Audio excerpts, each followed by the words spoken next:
All right, let's dive into section 1.1. We're going to be talking about systems of linear equations. So we better start with a linear equation. So a linear equation, I'll highlight it here. In the variables, we're going to use x1, x2, and out to some xn. These are our variables. It's an equation that you can write in this form. And let's kind of think about what this is actually saying. So first off, these a1, a2, an, these are coefficients, and they're numbers, and they're almost always known. And then b is also a number. So you've got your variables x1, x2 through xn being added together, multiplied by some numbers, added together, equal to a number. And I just want to point out that we're typically going to focus on real numbers. We will not look at complex numbers too often as far as coefficients go, although you certainly can. So that's what a linear equation is. Just a couple of remarks. We'll look at examples in just a minute, but a couple of remarks to think about in the time being. So first off, the subscript n can be any positive integer. So it could be 1, 2, 3, 4, so on and so forth.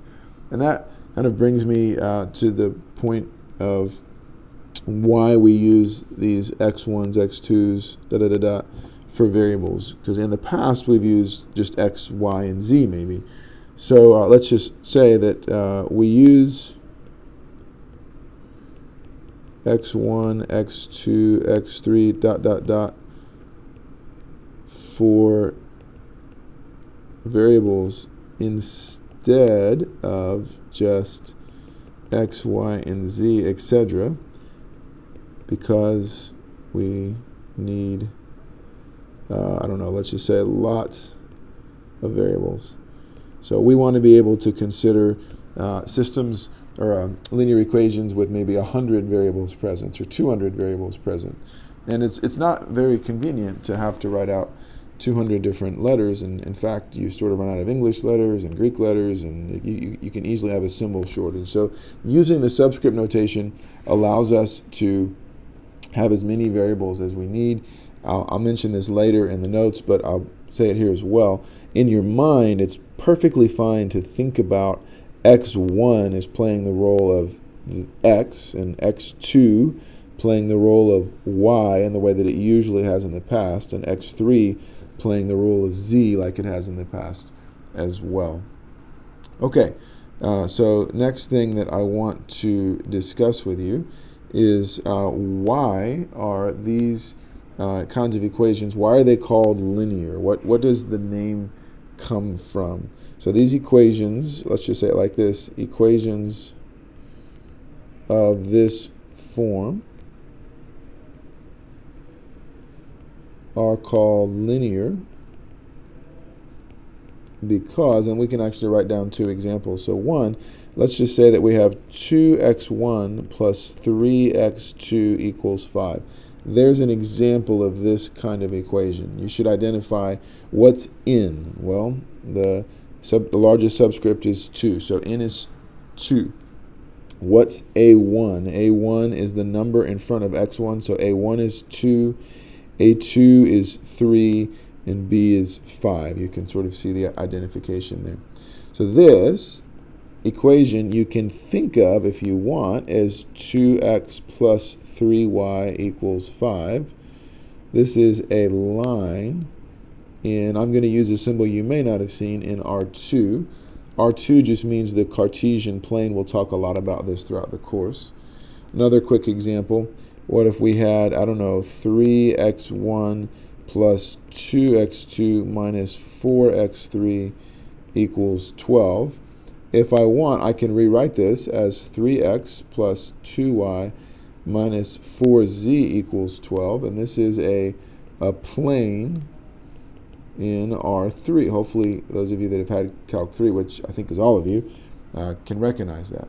So they're called linear because you always get a flat. Let's actually write that. You always get a flat we'll just say it in quotes, a flat graph. Now, what happens if there are more than 3 variables present? Well, you still get a flat graph. You still get a plane, but you get a plane in 4 dimensions or 5 dimensions or 6 dimensions, depending on the number of variables present. So not very easy to graph. Okay.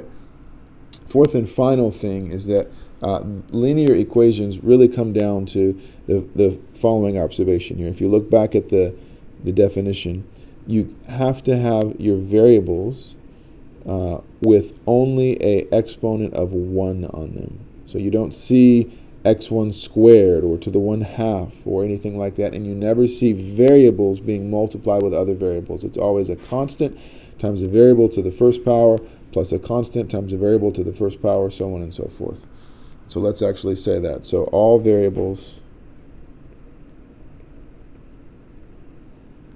have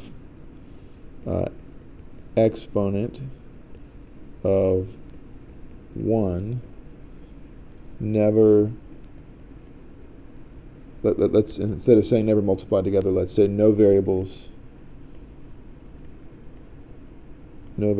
multiplied together. All right, so that's the things that I wanted to point out. So here's an example for you to think about. Why don't you pause the video and just ask yourself which of these equations are linear and which are not.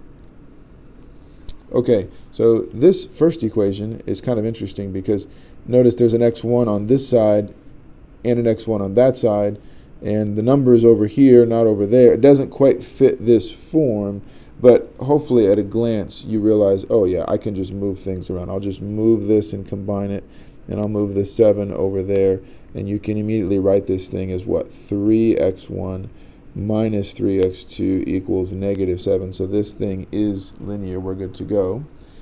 The next equation, equation 2, you immediately say, hey, there's a product of variables. That's no good. You can't do that. The next equation, equation 3, it's a little weird because there's this multiplication happening here. What's going on? So just take a moment and rewrite it. You can write this as what? x1. Let's see. I'm going to subtract the x2 over, so I'm going to pull that over. And then I'm going to push the 2 through and pull this over as well. So I'm going to get a negative 2x3 on the right, which gives me a plus 2x3 on the left, equals 2 root 7. You can check my algebra there, but the point is you can distribute this and then move things around, and you're good to go. That is a linear equation. There's nothing wrong with having a radical in the equation. It just can't be a radical of a variable. So this one is good to go. It's linear. This one, there's lots of missing variables. Sometimes we wonder, is that valid? Don't you have to have all the variables there, x2, x3, x4?